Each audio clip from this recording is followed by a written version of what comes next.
शर्म नहीं आ देखने के लिए आ रहे थे, इसलिए दिशा की भाभी रूपल उससे बहुत अच्छे से तैयार करती है। पर तभी वहाँ उसकी सास शोभा आ जाती है और अपनी बहू से कहती है, बहू, जितने अच्छे से इसे तैयार किया है उतने ही अच्छे से इसे समझा भी देना कि लड़के वालों के सामने अपना मुंह ना खोले। बाकी हम सब संभाल लेंगे। माँ इस बार कुछ नहीं होगा, लड़का अच्छे घर से है और आप ना हमेशा नेगेटिव ही रहती हैं, कभी कभी पॉजिटिव भी सोचिए ना। भाभी रहने दो, आप मुझे ही हमेशा की तरह समझा दो, क्योंकि माँ को समझाने का कोई फ़ायदा नहीं। मैं मुँहफट हूँ, इसलिए माँ को लगता है कि हमेशा मैं ही गलत रहती हूँ, पर मैं बहुत अच्छे से जानती हूँ कि मैं हर बार सही रहती हूँ। प्लीज़ आप दोनों फिर से लड़ना बंद कीजिए। देखिए लड़के वाले आने वाले हैं, इसलिए हमें लड़ाई झगड़ा नहीं करना चाहिए। हम शांति से रहे वही ज़्यादा अच्छा रहेगा। रूपल अपनी सास और ननद दोनों की लड़ाई खत्म करके जैसे ही बाहर जाती है तो देखती है कि लड़के वाले आ चुके हैं। अब जल्दी से रूपल अपनी सास को बुलाती है, जिसके बाद शोभा लड़के वालों से बातचीत करने लगती है। आइए आइए बहन जी, बैठिए बैठिए। आने में कोई दिक्कत तो नहीं हुई ना आपको? भगवान झूठ न बुलाए बहन, पर आने में परेशानी तो हुई है। अच्छा होता अगर आप अपने बेटे की एक दिन की छुट्टी करवा देती और वो हमें लेने के लिए आ जाता। अगर ऐसा होता तो हमें परेशानी ना होती। घर आए मेहमानों की ये बात सुनकर शोभा कुछ नहीं कह पाती और चुप हो जाती है। कुछ देर बाद रूपल दिशा को लेकर बाहर आती है। दिशा की सुंदरता देखकर लड़के वाले एक बार में इस रिश्ते के लिए हाँ कर देते हैं और साथ ही साथ अपनी डिमांड भी रख देते हैं। भगवान झूठ ना बुलाए बहन जी, पर आपकी बेटी तो बिल्कुल वैसी है जैसी हमने फोटो में देखा था। हमें ये रिश्ता मंजूर है। अरे वाह, आपको भी ये रिश्ता मंजूर है। हमें तो पहले से ही आपका लड़का पसंद था। अब देर किस बात की, मुंह मीठा करते हैं। भगवान झूठ ना बुलवाए, इतनी भी क्या जल्दी है बहन जी। हमने तो सिर्फ अभी तक आपकी लड़की को पसंद किया है। उसका रिश्ता पक्का करने से पहले लेन देन की बात कर लें। हमारा बेटा भी आपकी बेटी के मुकाबले कुछ कम थोड़ी ना है, तो दहेज भी मोटा देना पड़ेगा। अब जब बराबरी हो ही रही है तो दहेज में भी तो बराबरी होनी चाहिए ना। जैसे ही दिशा अपने सामने दहेज की बात सुनती है, वो अपने गुस्से पर काबू नहीं रख पाती। क्या फ़ायदा आंटी जी आपके बेटे के इतना काबिल होने का, जब आप उसका सौदा कर रही हैं। अगर बेटी को बेचना ही था तो उसे इस काबिल बनाया ही क्यों मत बनाती, ऐसे ही बेच देती। वैसे भी आपका बेटा इतना सुंदर है, उसे तो कोई भी खरीद लेता। भगवान झूठ ना बुलवाए, तुम्हें शर्म नहीं आती मुझसे इस तरह की बात करते हुए? बहन जी, लगता है आपने अपनी बेटी को कोई संस्कार नहीं दिया। इसके अंदर तो शर्म नाम की चीज ही नहीं है। पर भगवान का शुक्र है कि हमें पहले ही पता चल गया कि आपकी बेटी कितनी बदतमीज है, इसलिए अब हमें ये रिश्ता मंजूर नहीं है। हम ऐसे घर में शादी नहीं करेंगे जिसकी बेटी को ना तो बोलने की तमीज है और ना ही अपने बड़ों का सम्मान करने की। भगवान झूठ ना बुलवाए, जाओ जाओ, मुझे भी तुम जैसे लालची लोगों की घर की बहू बनने का कोई शौक नहीं है और आइंदा से कभी दिखना मत यहाँ। दिशा, ये क्या बदतमीजी है, माफी मांगो। रहने दीजिए आंटी, बेटी घर आए मेहमानों से बदतमीजी से बात करे और माँ अच्छे बनने का ढोंग करे। चलिए माँ, चलते यहाँ से, यहाँ रुककर अपनी और बेइज्जती नहीं करवाएंगे। अरे वाह, गूंगा भी बोला। गूंगा किसको बोला तुमने?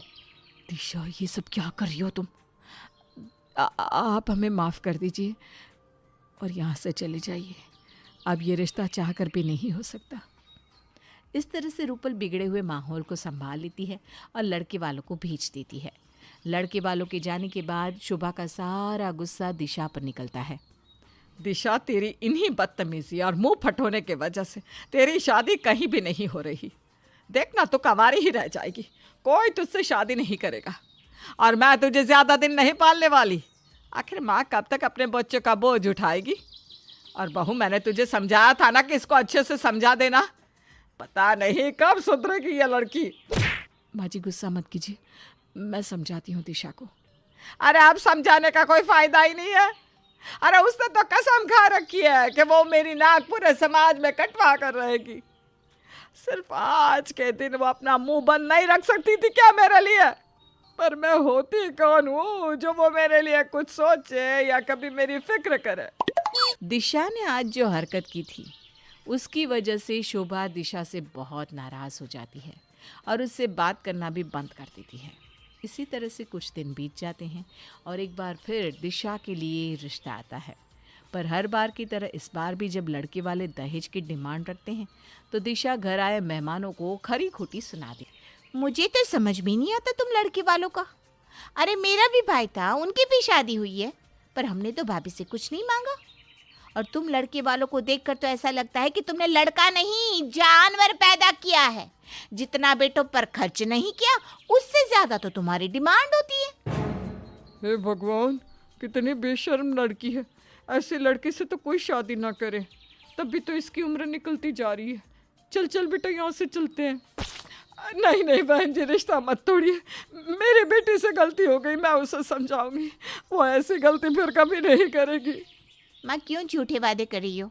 मैं नहीं सुधरने वाली। मैं दहेज लेने वालों के घर कभी नहीं जाऊंगी। इतना बोलकर दिशा नाराज हो जाती है और वहाँ से चली जाती है।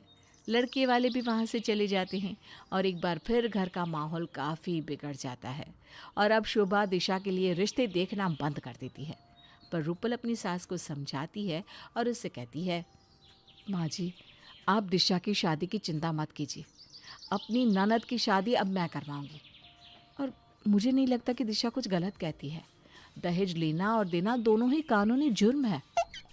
अरे पर बहू तो ही बता, बिना दहेज लिए और दिए कहाँ शादी होती है? और दहेज देने की यह प्रथा तो सदियों से चली आ रही है।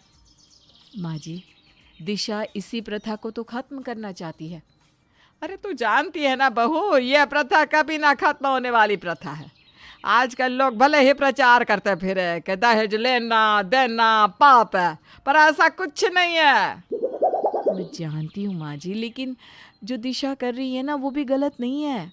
वो ऐसे घर में नहीं जाना चाहती जहाँ दहेज का आवागमन हो, और इसी प्रथा के खिलाफ वो अकेली ही लड़ रही है। बस यही वजह है कि सब उसे मुंहफट और बेशर्म कहते हैं। पर दिशा कहीं से भी गलत नहीं है। अगर हम सब दिशा की तरह सोचे तो शायद हमारे देश में दहेज लेना और देना दोनों ही बंद हो जाए। इसके लिए हम सबको खड़ा होना होगा। बहू अब तो ही कुछ कर सकती है। मैंने तो हार मान ली। लगता है बिना बेटी की शादी किए ही मुझे भगवान के पास जाना पड़ेगा। नहीं नहीं माँ जी, ऐसा मत बोलिए। ऐसा कुछ नहीं होगा। देखिए, आप मुझ पर विश्वास रखिए। मैं कुछ भी करके इस साल दिशा की शादी करवाऊंगी। इस तरह से रूपल दिशा की शादी की सारी जिम्मेदारी अपने सर ले लेती है और आखिरकार कड़ी मशक्कत करने के बाद रूपल को दिशा के लिए एक ऐसा रिश्ता मिल जाता है जो दिशा के घर वालों से 1 रुपए का दहेज नहीं लेता, और दिशा को भी वो लड़का पसंद आ जाता है। इस तरह से रूपल अपनी ननद की शादी करवाकर अपने वादे को पूरा करती है।